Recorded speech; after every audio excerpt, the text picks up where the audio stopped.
എന്റെ പൊന്നുമോളെ, ഒന്നുമില്ല. ഞാൻ പറയാൻ എന്താണെന്നറിയോ, ഞാന് കഴിഞ്ഞ ദിവസം ഇല്ല കേട്ടോ,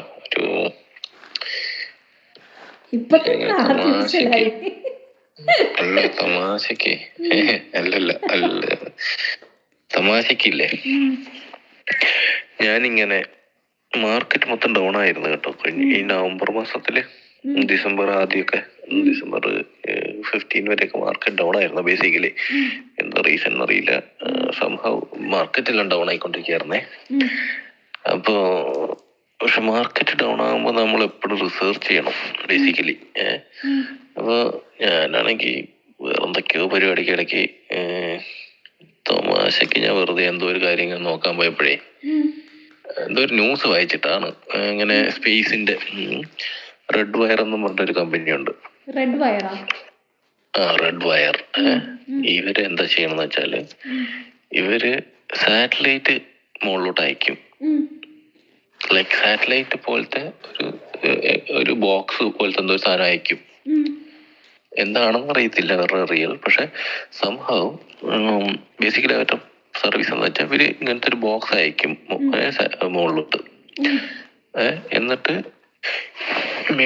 മെഡിസിൻസ് ഇല്ലേ, റിസർച്ചേഴ്സ്, ഫോർ എക്സാമ്പിൾ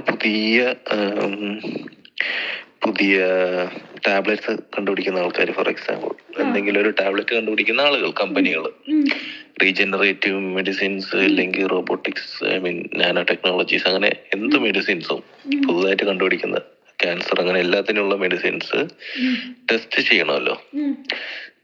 സോ ഇവിടെ ടെസ്റ്റ് ചെയ്യുന്ന സിറ്റുവേഷൻസ് എങ്ങനെയാന്ന് വെച്ചാൽ, നിയർലി 10 years എന്തോ ആണ് ഒരു ഫുൾ ഫ്ലഡ്ജ് ടെസ്റ്റിംഗ് കഴിഞ്ഞ് 10 or 12 എത്രയാണെന്ന് അറിയത്തില്ല, പക്ഷെ സംഭവം ഹൈ ഇതാണ്. അത് ഇവിടത്തെ എല്ലാ കണ്ടീഷൻസിലും ടെസ്റ്റ് ചെയ്യണം. നമ്മുടെ ഇവിടെ ഇപ്പോൾ ടെമ്പറേച്ചർ കൂടിയാ കുറഞ്ഞാല് വാലിഡിറ്റി എത്ര നാൾ നിൽക്കും, ഡൈലൂഷൻ വെള്ളത്തിൽ കലക്കി എത്ര നേരം മെഡിസിൻ നിൽക്കും, അങ്ങനെ എല്ലാവിധ സിനാരിയോസും ടെസ്റ്റ് ചെയ്യണം. സോ ഇപ്പൊ പുതിയ സംഭവം എന്താന്ന് വെച്ചാൽ, വേൾഡ് ഓർഡർ മാറുകയാണ്. വേൾഡ് മൾട്ടി പ്ലാനറ്ററി ആവാൻ പോവാ. മനസ്സിലായോ? മൾട്ടി പ്ലാനറ്ററി ആവാൻ പോകുമ്പോ അത് ആൾക്കാരെ കൊണ്ട് താമസിപ്പിക്കാൻ വേണ്ടിട്ടൊന്നും അല്ല, ശരിക്കും പറഞ്ഞാല് റിസോഴ്സ് യൂട്ടിലൈസ് ചെയ്യാൻ വേണ്ടിട്ടാണ് മൾട്ടി പ്ലാനറ്ററി ആവാൻ പോണത്. അത് മനുഷ്യന്മാർക്കൊന്നും അല്ല, ഞാൻ നേരത്തെ പറഞ്ഞ പോലെ റോബോട്ട്സിന് വേണ്ടിയിട്ടാണ്. ആർട്ടിഫിഷ്യൽ ഇന്റലിജൻസും ക്വാണ്ടം കമ്പ്യൂട്ടിങ്ങും റോബോട്ട്സും എല്ലാം കൂടെ ഒരുമിച്ച് വർക്ക് ചെയ്യണമെങ്കിൽ ഹെവിലി റിസോഴ്സസ് നീഡഡ് ആണ്. പക്ഷേ അത് ഇവിടെ എക്സ്പ്ലോയിറ്റ് ചെയ്യാൻ ചിലപ്പോ ഒരുപാട് പ്രോബ്ലംസ് ഉണ്ടാവും, ചലഞ്ചസ് ഉണ്ടാവും. പക്ഷെ if you are able to somehow develop a data centre or something like that, അല്ലെ, ഭയങ്കര ഒരു വലിയ പവർഫുൾ ആയിട്ടുള്ള മെഷീനറീസ് എർത്തല്ല സ്പേസിൽ ഉണ്ടാക്കാൻ പറ്റിക്കഴിഞ്ഞാല് it is much cheaper comparatively. കാരണം സ്പേസിൽ ടെമ്പറേച്ചർ ഹൈലി എന്താ പറയാ മൈനസ് ആണ്, ഹെവിലി മൈനസ് ആണ്. അപ്പൊ അതിന് നാച്ചുറൽ ഹീറ്റിംഗ് ഉണ്ട്. ഓക്കെ, ഇവിടെ നമുക്ക് AC വേണം, AC റിലർ വേണം റൺ ചെയ്യാൻ വേണ്ടിട്ട്. ഹോട്ട് ആവുമ്പോൾ അറ്റ്മോസ്ഫിയറും കൊറോഷനും ഒന്നും ഇല്ലാത്തതുകൊണ്ട് വേറെ എയറും കുറയുമല്ലോ. ബേസിക്കലി ഒരു പ്രശ്നമില്ല. പ്രശ്നമായുള്ളത് ഡെബ്രീസ് എന്നാണ്. Space debris. സോ അതിങ്ങനെ ചിന്തിക്കണം. അപ്പൊ ഞാനിങ്ങനെ ചിന്തിക്കുകയാണ്, ഈ റെഡ് വയർ എന്ന് പറഞ്ഞ കമ്പനി അവര് ചെയ്യുന്നത് എന്താണെന്ന് അറിയോ? പറഞ്ഞതെന്താ വെച്ചാൽ, മെഡിസിൻ ടെസ്റ്റിങ്ങിന് ആൾക്കാരെ സഹായിക്കുന്നതാണ് അവര്. അപ്പൊ എല്ലാ സിനാരിയോസും ഇവര് ടെസ്റ്റ് ചെയ്തു ബേസിക്കലി എർത്തിലുള്ള. പക്ഷെ സ്പേസിൽ മെഡിസിൻസ് ടെസ്റ്റ് ചെയ്യാൻ ഓപ്ഷൻസ് ഇല്ല. മനസ്സിലായോ? കണ്ടീഷൻസ് ടെസ്റ്റ് ചെയ്യാൻ വേണ്ടിട്ട്. അപ്പൊ ഈ റെഡ് വയർ എന്ത് ചെയ്യുന്ന വെച്ചാൽ, ഇവര് ഓൾറെഡി പാക്ക് ചെയ്ത എല്ലാ മെഡിസിൻസും സാധനങ്ങളും ഇവരുടെ ക്യാപ്സ്യൂളിനകത്താക്കിയിട്ട് സ്പേസിലോട്ട് വിടും.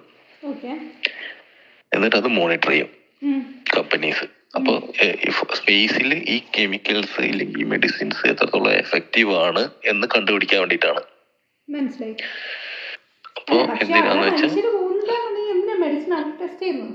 അതെ, അതാണ് പോയിന്റ്. അപ്പൊ സംഹൗ ഈ റിസോഴ്സസ് എല്ലാം സ്പേസിലോട്ട് വിട്ട് കഴിഞ്ഞാൽ അത് സ്പേസിൽ സംഹൗ മനുഷ്യന് പോകേണ്ടി വരും, നിൽക്കേണ്ടിയും വരും.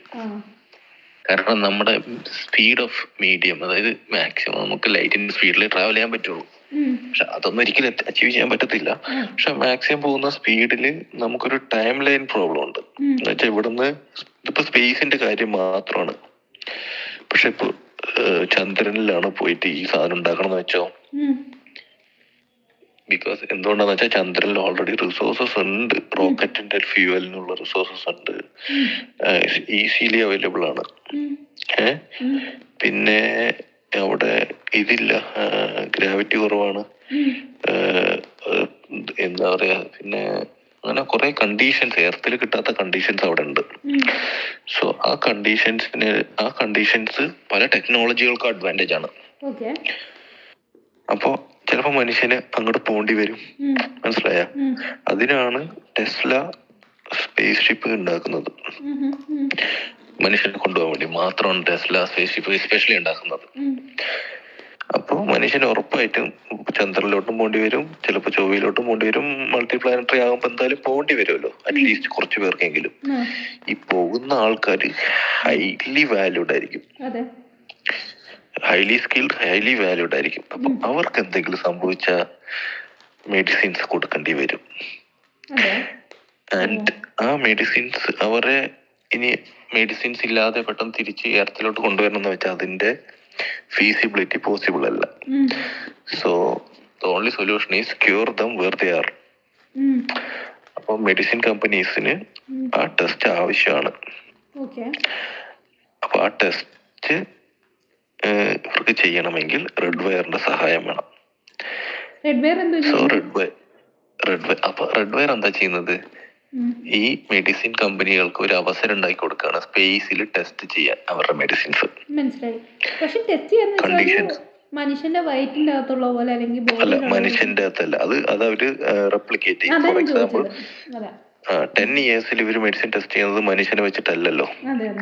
അവര് ആദ്യം അതിന്റെ കെമിക്കൽ കോമ്പൗണ്ട് റിയാക്ഷൻസ് പഠിക്കും, അത് കുറെ വർഷങ്ങൾ പോവും. ഫോർ എക്സാമ്പിൾ പിന്നെ എക്സ്പയറി ഡേറ്റ് പഠിക്കും. അതായത് എക്സ്പയറി ഡേറ്റ് എങ്ങനെ പഠിക്കുക? ഉറപ്പായിട്ട് അത്രയും ഡേറ്റ് കഴിഞ്ഞാൽ അതിന്റെ എക്സ്പയറി ഡേറ്റ് എങ്ങനെയാണെന്ന് പ്രൂവ് ചെയ്യാൻ പറ്റുള്ളൂ.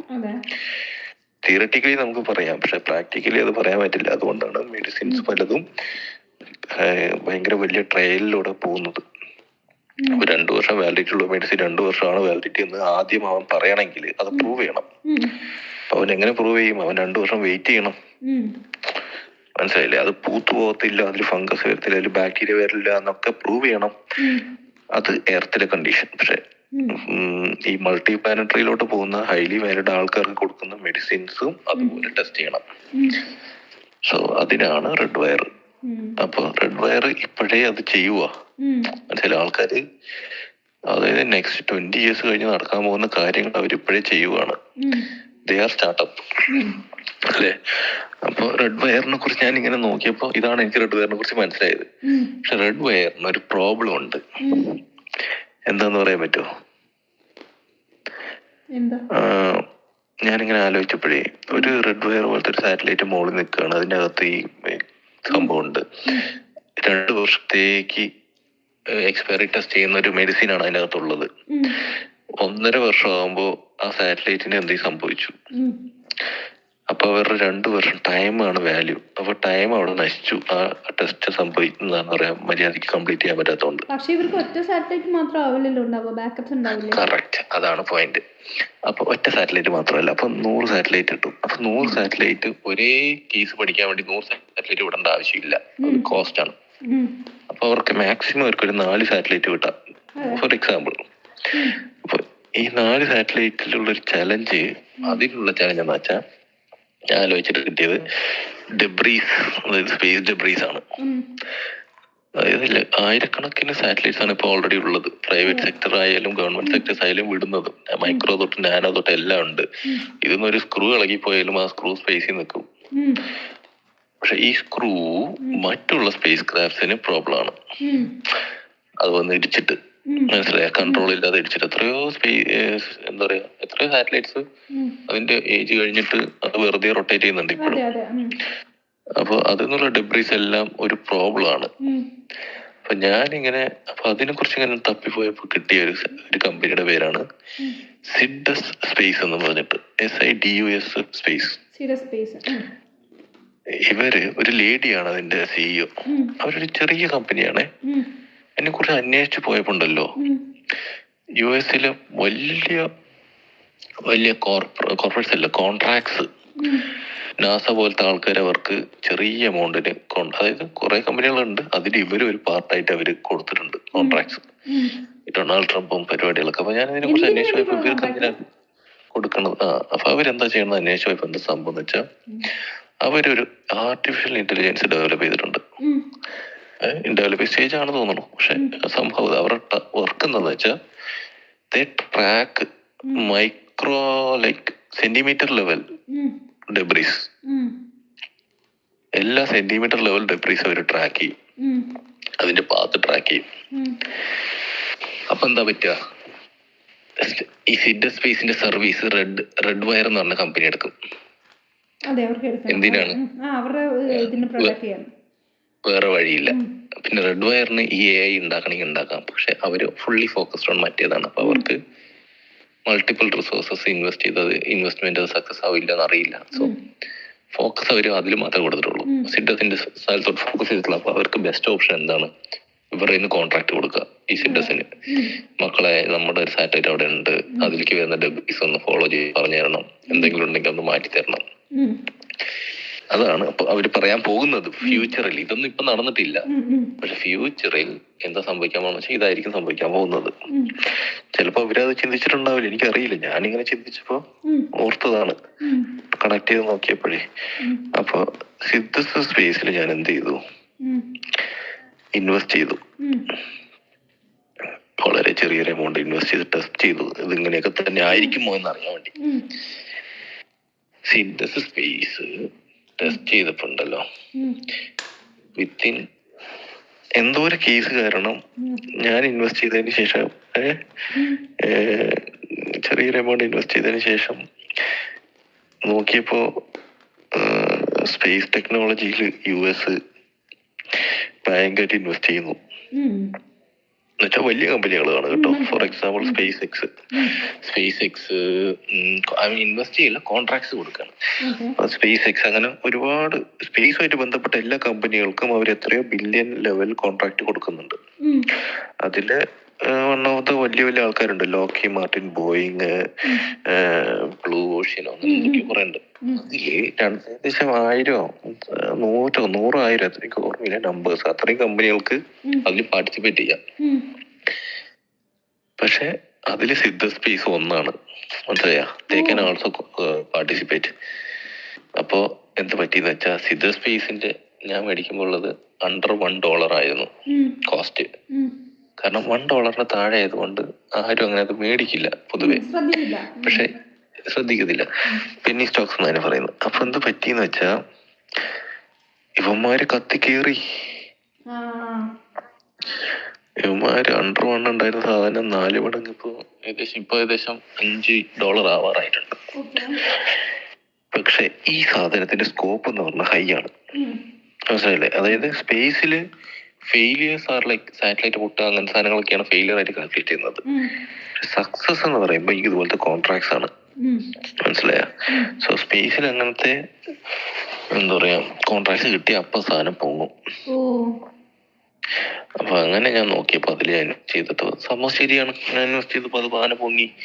പക്ഷെ ടൈം ലൈൻ ഞാൻ കറക്റ്റ് ആയിരുന്നു ഇൻവെസ്റ്റ് ചെയ്തത്. അത് ആ ടൈമിന് കിട്ടി. പക്ഷെ ഇതേപോലെ ഞാൻ മുന്നേ ഇൻവെസ്റ്റ് ചെയ്തിട്ടുണ്ട്, പക്ഷെ സമയത്ത് പൊങ്ങത്തില്ല. പക്ഷെ അത് പൊങ്ങുന്ന എനിക്കറിയാം, പക്ഷെ ഇറ്റ് ടേക്സ് ടൈം. അങ്ങനെ ഞാൻ ഇട്ട ഒരു സാധനമാണ്, ഒരു സാധനം ഉണ്ടായിരുന്നു, മറന്നു ആ സാധനം. അത് ഇട്ട് 2 years, പക്ഷെ എക്സ്പോണൻഷ്യൽ ഗ്രോത്ത് ആയിരുന്നു ആഫ്റ്റർ 2 years. അത് വിത്തിൻ 30 days. സോ നമ്മൾ ഇൻവെസ്റ്റ് ചെയ്യുന്ന ടൈം ലൈൻ ഒരു ഭയങ്കര മാറ്ററാ. എപ്പോഴാ പോകുക നമുക്കറിയില്ല. അപ്പൊ സിദ്ധ സ്പേസ് ഞാൻ ഇട്ട് 10 ദിവസം കഴിഞ്ഞപ്പോ അത് എനിക്ക് നിയർലി 200% ഗ്രോത്താ തന്നത്. ഓക്കെ, അതേപോലെ ഞാൻ വേറൊരു കമ്പനിയിൽ ഇട്ടു, പക്ഷെ അത് എനിക്ക് 2 years കഴിഞ്ഞിട്ടാണ് 200% ഗ്രോത്ത് തന്നത്. പക്ഷെ അത് ലാസ്റ്റ് 30. ഈ കമ്പനി ഇപ്പോൾ മെയിൻ സ്ട്രീമിലോട്ട് വന്ന സ്ഥിതിക്ക് ഇപ്പോൾ അവർക്ക് ഇഷ്ടംപോലെ കോമ്പറ്റീറ്റേഴ്സ് വരുമല്ലോ. കാരണം ഇത്രയും ഓൾറെഡി കോമ്പറ്റീറ്റേഴ്സ് ഉണ്ട്, സ്ട്രോങ് ആവില്ലെന്ന് ചോദിക്കും. പക്ഷേ US ഗവൺമെന്റിന്റെ ഒരു അഡ്വാൻറ്റേജ് എന്ന് വെച്ചാൽ അവര് സ്പേസിലുള്ള കമ്പനികളെ എല്ലാത്തിനും കുറച്ച് കോൺട്രാക്ട് കൊടുത്തോണ്ടിരിക്കും. ചിലവര് ഒറ്റടിക്ക് ഒരാൾക്ക് കൊടുക്കത്തില്ല, മോണോപ്പൊളി ഉണ്ടാക്കത്തില്ല. അത് അവരുടെ നിലനിൽപ്പിന് വേണ്ടിയിട്ടാ. സോ അതുകൊണ്ട് നമുക്ക് ഏത് കമ്പനീനെയും വിശ്വസിച്ചിടാം, കാരണം കംപ്ലീറ്റ്ലി സ്റ്റോപ്പ് ചെയ്യത്തില്ല അവരുടെ പ്രൊഡക്റ്റ് റിയലി ഗുഡ് ആണെങ്കിൽ. പിന്നെ ഒരു ഗവൺമെന്റ് ഒരു സാധനം കോൺട്രാക്റ്റിലോട്ട് അവരെ എടുക്കുമ്പോൾ ഉറപ്പായിട്ടും അതിന്റെ എൻഡ് ടു എൻഡ് പ്രോജക്റ്റ് ഉണ്ടാവുമല്ലോ. കമ്പനിയുടെ പ്രൊഡക്റ്റ് ഗുഡ് ആണെങ്കിൽ ഗവൺമെന്റ് തന്നെ ഏറ്റെടുക്കും അതിന്. പക്ഷെ പ്രൈവറ്റ് ആയിട്ട് തന്നെ വർക്ക് ചെയ്യും, പക്ഷെ ഗവൺമെന്റ് സപ്പോർട്ട് ചെയ്യും, ഹെവിലി സപ്പോർട്ട് ചെയ്യും. US ഗവൺമെന്റിന്റെ ഒരു അഡ്വാൻറ്റേജ് അല്ല. അതായത് പണ്ട് 2011, 10, 2003 എന്താണെന്നറിയില്ല, പാലന്റിയർ എന്ന് പറഞ്ഞൊരു കമ്പനി ഉണ്ടാക്കി കുറച്ച് ആൾക്കാര്. പാലന്റിയർ, PALENTIR, അങ്ങനെ എന്തൊരു ഫുൾ നെയിം എനിക്ക് സ്പെല്ലിംഗ് അറിയില്ല, പക്ഷെ പാലന്റിയർ എന്നാണ്. പക്ഷെ അന്ന് അവരുണ്ടാക്കിയിട്ട് അവര് ടെക്നോളജി സൂപ്പർ ആയിരുന്നു അവരുടെ. പക്ഷെ അവരെ കൊണ്ട് അത് മാനേജ് ചെയ്യാൻ പറ്റുന്നില്ല, ഫണ്ട് മാനേജ് ചെയ്യാൻ പറ്റുന്നില്ല. അവർ അടച്ചു കൂട്ടാൻ നിൽക്കുമായിരുന്നു. അപ്പോ ഗവൺമെന്റ് അല്ല, FBI അതായത് ഗവൺമെന്റിന്റെ സീക്രട്ട് സർവീസസ്, അവർക്കൊരു ഫണ്ടിങ് ഗ്രൂപ്പ് ഉണ്ട്, സീക്രട്ട് ആയിട്ടൊരു ഗ്രൂപ്പ് ഉണ്ട്. കമ്പനിയാണ്, പക്ഷെ അത് ഇവരാണ് അതിന്റെ ബാക്ക് ചെയ്യുന്നത്. ആ കമ്പനി ഇവരെ വർക്ക് ഇൻവെസ്റ്റ് ചെയ്യാന്ന് പറഞ്ഞു, അടച്ചു കൂട്ടരുതെന്ന് പറഞ്ഞു. നിങ്ങൾ തന്നെ ചെയ്തോ, പക്ഷെ നിങ്ങൾ അടച്ചു കൂട്ടരുത്, പക്ഷെ യു വർക്ക് ഫോർ അസ് എന്ന് പറഞ്ഞു. അങ്ങനെ ആ കമ്പനി അവിടെ നിന്ന് കാര്യങ്ങളെല്ലാം ഡെവലപ്പ് ചെയ്തു. US ഗവൺമെന്റിന്റെ ആർട്ടിഫിഷ്യൽ ഇന്റലിജൻസ് ഡിപ്പെൻഡന്റ് ആയിട്ടുള്ള പല സാധനങ്ങളും ഡിസൈഡ് ചെയ്യുന്നത് ആ കമ്പനിയാണ്. പാലന്റിയർ അവരുടെ ആർട്ടിഫിഷ്യൽ ഇന്റലിജൻസ് ആദ്യമായിട്ട് വേൾഡിൽ AI അസിസ്റ്റഡ് കില്ല് നടത്തിയതാണ്. അത് പറയാൻ പാടില്ല. AI assisted kill,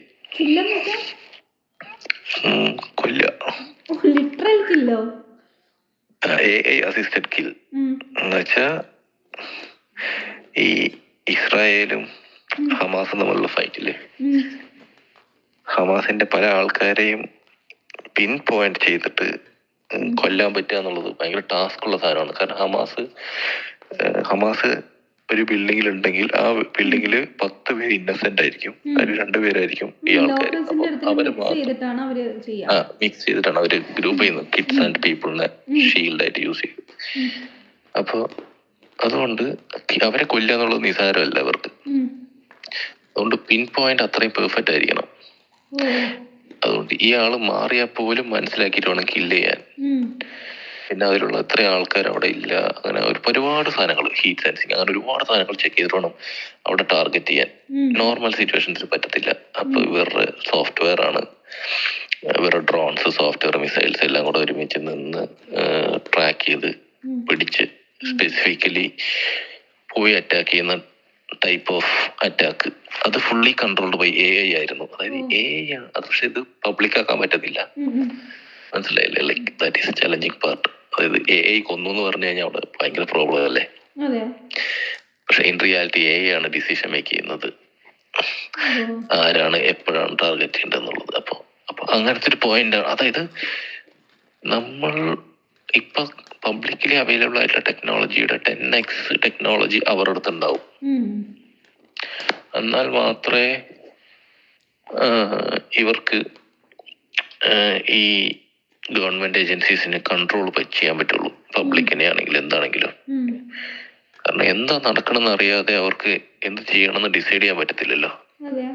once again ഡേറ്റയാണ് എല്ലാം, മനസ്സിലായോ?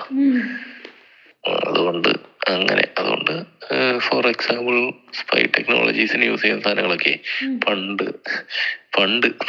മുൻപ്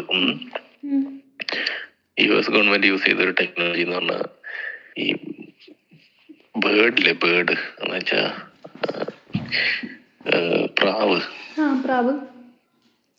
പ്രാവിന്റെ കാഷ്ടം പൊതുവെ ഈ സിറ്റീസിലൊക്കെ പോയി കഴിഞ്ഞാൽ എല്ലാ വിൻഡോസിലും ഉണ്ടാവും, നോർമലാണ്. ഈ കാഷ്ടം എന്ന് പറയുന്നത് അവരൊരു സ്പേസ് ഒരു ടെക്നോളജി ഡിവൈസ് ആക്കി മാറ്റി. ഈ കാഷ്ടത്തിനകത്ത് ഒരു റെക്കോർഡിംഗ് അല്ല, വോയിസ് ട്രാൻസ്മിറ്റർ റിസീവർ എന്തോ സാധനം സെറ്റ് ചെയ്തിട്ട് അത് കുറച്ച് സിലിക്കോൺ പോലത്തെ എന്തോ ജെല്ലോ അങ്ങനെ എന്തോ ഒരു സെറ്റപ്പ്, ബേസിക്കലി കണ്ട കാഷ്ടമാണെന്ന് തോന്നുന്ന രീതിയിൽ ഡിസൈൻ ചെയ്തിട്ട് ഇവർക്ക് ഡൗട്ടുള്ള എല്ലാ വീടിന്റെ ജനലിലും പോയിട്ട് ഈ സാധനം എറിയും. സോ ദൂരം നോക്കുമ്പോൾ അത് കാഷ്ടമാണ്. ലൈക്ക് ഇവൻ അടുത്ത് വന്ന് നോക്കിയാലും കാഷ്ടം തന്നെ ആയിരിക്കും. പക്ഷെ it was A spy device. അതായത് അത് വർഷങ്ങൾക്ക് മുമ്പാണേ. ലൈക്ക് നമ്മളൊക്കെ ചിന്തിക്കുന്നതിന്റെയും എന്താ പറയാ എത്രയോ മുമ്പാണ് അതങ്ങനെ. അതാണ് അവരുടെ സ്പൈ ടെക്നോളജി. അപ്പൊ ഇപ്പൊ അവരുടെ സ്പൈ ടെക്നോളജി എവിടെ വരെ എത്തിയിട്ടുണ്ടാവും നമുക്ക് ഊഹിക്കാൻ പറ്റത്തില്ല. ദാറ്റ് മീൻസ് ഓൾറെഡി ഇവിടെ AI ഓൾറെഡി ഇവിടെ ഇൻ പ്ലേസ് ആയിരിക്കും. പബ്ലിക്കലി AI കാണുന്നതിന് മുമ്പ് അവര് ഒരു 10 വർഷം മുമ്പെങ്കിലും അത് കണ്ടു അതിൽ പണിയെടുത്തിട്ടുണ്ടാവും സീക്രട്ട് മിഷൻസിൽ. കാരണം ഈ സീക്രട്ട് മിഷൻസിൽ വർക്ക് ചെയ്യുന്ന ആളുകൾ FBI ഒക്കെ ആണെങ്കിലും വലിയ കമ്പനികളില്ലേ, മൈക്രോസോഫ്റ്റ്, ഗൂഗിൾ, ആമസോൺ, അതുപോലത്തെ വലിയ മെറ്റ, ഇതുപോലത്തെ വലിയ വലിയ കമ്പനികൾ, ട്വിറ്റർ, ഇതുപോലത്തെ വലിയ കമ്പനികളുടെ ബെസ്റ്റ് ടെക്നീഷ്യൻസിനെ ആയിരിക്കും അവരെടുക്കുക. അറ്റ് എ ടൈം അവർ ആ കമ്പനിയിൽ വർക്ക് ചെയ്യും. പക്ഷെ അവർ വർക്ക് ചെയ്യുന്ന FBI ഹെഡ്ക്വാർട്ടേഴ്സിലായിരിക്കും. അതായത് അത് വിത്ത് ദ ഹെൽപ്പ് ഓഫ് ആര് ആ കമ്പനികളുടെ സപ്പോർട്ടോട് കൂടി തന്നെ ആയിരിക്കും. ലൈക്ക് ഗവൺമെന്റ് പറയും ഞങ്ങൾക്ക് ഇങ്ങനെ, അപ്പൊ അവരെ റിക്രൂട്ട് ചെയ്യുന്നവരാ. അപ്പൊ അങ്ങനെ എന്തൊക്കെയോ ഒരു ബേസിക്കലി ഒരു ഗവൺമെന്റ് കൺട്രോൾഡ് കമ്പനികൾക്കൊന്നും ചെയ്യാനും പറ്റത്തില്ലായിരുന്നു. നോക്കുമ്പോ എന്താ ഈ 5-6 കമ്പനികളെ അവരുടെ ഡാറ്റ എടുത്താൽ തന്നെ പിന്നെ ഗവൺമെന്റ് കിട്ടാത്ത എന്തുണ്ടെന്ന് ആലോചിച്ചു. പിന്നെ ഇവരെ അതായത് ഫോർ എക്സാമ്പിൾ നേരത്തെ പറഞ്ഞില്ലേ ആമസോൺ അലക്സ. ഈ അലക്സ നമ്മൾ പറയുന്ന സംസാരം ശ്രദ്ധിക്കുന്നില്ല എന്ന് പ്രൂവ് ചെയ്യേണ്ടതാരാ, കണ്ടുപിടിക്കേണ്ടതാരാ? ഗവൺമെന്റ്. മനസ്സിലായ? ഗവൺമെന്റ് ആണ്. ആ ഗവൺമെന്റ് തന്നെയാണ് കമ്പനികളോട് വന്ന് അവരുടെ എംപ്ലോയീസിനെ അവിടെ നിന്ന് വർക്ക് ചെയ്യാൻ പറയുന്നത്. FBI എന്ന് വെച്ചാൽ ഫോർ എക്സാമ്പിൾ അവരുടെ CIA അവരുടെ FBI അവര് പറയുമ്പോ പിന്നെ കമ്പനികൾക്ക് എന്ത് ചെയ്യാൻ പറ്റും? മനസ്സിലായ? അവരെന്താണോ പറയണത് അത് ചെയ്യേണ്ടി വരും ബേസിക്കലി. ഇന്ന വീട്ടിൽ ഇന്ന ആളുടെ അലക്സ റെക്കോർഡ് ചെയ്യുന്ന പറഞ്ഞാൽ റെക്കോർഡ് ചെയ്യും, സ്വാഭാവികം. എന്നിട്ട് അതിന്റെ ലോഗ് ഡിലീറ്റ് ചെയ്യുന്ന പറഞ്ഞാൽ ഉറപ്പായിട്ട് ഡിലീറ്റ് ചെയ്യും. അത് കമ്പനി അറിഞ്ഞുകൊണ്ട് ചെയ്യണമെന്നില്ല. ഈ എംപ്ലോയീസ് അവരായിരിക്കും ബിൽഡ് ചെയ്തത് തന്നെ. അവർക്ക് അതിന്റെ ലൂപ്പ് ഹോൾസ് അറിയാം. കമ്പനിക്ക് പോലും കണ്ടുപിടിക്കാൻ പറ്റത്തില്ല. മനസ്സിലായില്ലേ? അത് കമ്പനി അറിഞ്ഞുകൊണ്ട് തന്നെയാണ് ബേസിക്കലി. അത് ലീഗൽ ലൂപ്പ് ഹോൾസ്. അതുപോലെയാണ് എല്ലാ സംഭവങ്ങളും, ടെക്നോളജീസും. ബേസിക്കലി നമ്മൾ ഈ സാധനം അണ്ടർസ്റ്റാൻഡ് ചെയ്ത് കഴിഞ്ഞാല് നമുക്ക് ഇൻവെസ്റ്റ് ചെയ്യാവുന്നതേ ഉള്ളൂ ഇതുപോലത്തെ. അപ്പോ അങ്ങനത്തെ ന്യൂ സെറ്റപ്പ്. ഇപ്പൊ ഞാൻ മുൻപ് പറഞ്ഞില്ലേ എലോൺ മസ്കിന്റെ ന്യൂറോലിങ്കോ ഏത് മനുഷ്യന്മാരെ റോബോട്ടാക്കാൻ ചാൻസ് ഉള്ള ടെക്നോളജി. അതായത് പുറകില് ചിപ്പ് വെച്ച് പിടിപ്പിച്ചിട്ട് തലയിൽ വെച്ച് ബ്രെയിനിൽ ചിപ്പ് വെച്ച് പിടിപ്പിക്കും. എന്നിട്ട് ഇപ്പൊ അവര് നടത്തുന്നത് അൾസൈമേഴ്സ് അങ്ങനെ അസുഖങ്ങളുള്ള ആൾക്കാർക്കാണ്. കാലും കൈയും ലിറ്ററലി തളർന്ന ആളുകൾ ബ്രെയിൻ വെച്ച് കൺട്രോൾ ചെയ്യാം കമ്പ്യൂട്ടറിനെ. അതാണ് എലോൺ മസ്കിന്റെ ന്യൂറോലിങ്ക് എന്ന് പറഞ്ഞ കമ്പനി ചെയ്യുന്നത്. അവര് എന്തൊക്കെയോ കുറെ അച്ചീവ് ചെയ്തു ഓൾറെഡി. അവരെന്തോ ഇപ്പൊ പുതിയതെന്തോ അച്ചീവ് ചെയ്യാൻ പോകുന്നുണ്ട്. ബേസിക്കലി പറഞ്ഞാൽ ആ ചിപ്പ് വെച്ചിട്ട് ആൾക്കാർക്ക് കമ്പ്യൂട്ടർ കൺട്രോൾ ചെയ്യാം, ഗെയിം കളിക്കാം, എന്ത് ചെയ്യാം, സംസാരിക്കാം. പിന്നെ സംസാരശേഷി ഇല്ലാത്ത ആൾക്കാർക്ക് സംസാരിക്കാൻ പറ്റും. പിന്നെ ആ ചിപ്പ് വെച്ച് കഴിഞ്ഞാൽ കണ്ണ് കാണാത്ത ആൾക്കാർക്ക് കാണാൻ പറ്റും. അത് മനുഷ്യന്മാരെക്കാൾ കാണാൻ പറ്റും. എന്ന് വെച്ചാ അവർക്ക് വെക്കുന്ന സെൻസർ ബ്രെയിൻ ചിപ്പ് വെച്ചിട്ടുണ്ടാവും. അവരുടെ മുന്നിൽ ക്യാമറ വെച്ചിട്ടുണ്ടാവും. ആ വെക്കുന്ന ക്യാമറയുടെ ക്വാളിറ്റി അനുസരിച്ച് അവർക്ക് കാണാൻ പറ്റും ബ്രെയിനിൽ. ഈ ക്യാമറ ഈ ചിപ്പിൽ കണക്ട് ചെയ്തിട്ട് തെർമൽ ക്യാമറ വെച്ചെങ്കിൽ അവർക്ക് ഹീറ്റ് സെൻസ് കാണാൻ പറ്റും. ഇൻഫ്രാറെഡ് ക്യാമറ വെച്ചെങ്കിൽ അവർക്ക് നൈറ്റും രാവിലെയും രാത്രിയും കാണാൻ പറ്റും. മനസ്സിലായില്ലേ? That is like A super humans. മനസ്സിലായ? സോ ദാറ്റ് ഈസ് ടെക്നോളജി കൊടുക്കാം. ഓൾറെഡി ഉണ്ടാവും, പക്ഷെ നമുക്ക് പബ്ലിക്കലി അവൈലബിൾ ആക്കി ഉണ്ടാവില്ല. അതുകൊണ്ട് അങ്ങനെയൊക്കെയാണ് പരിപാടി. So future is something like that big. Future is big.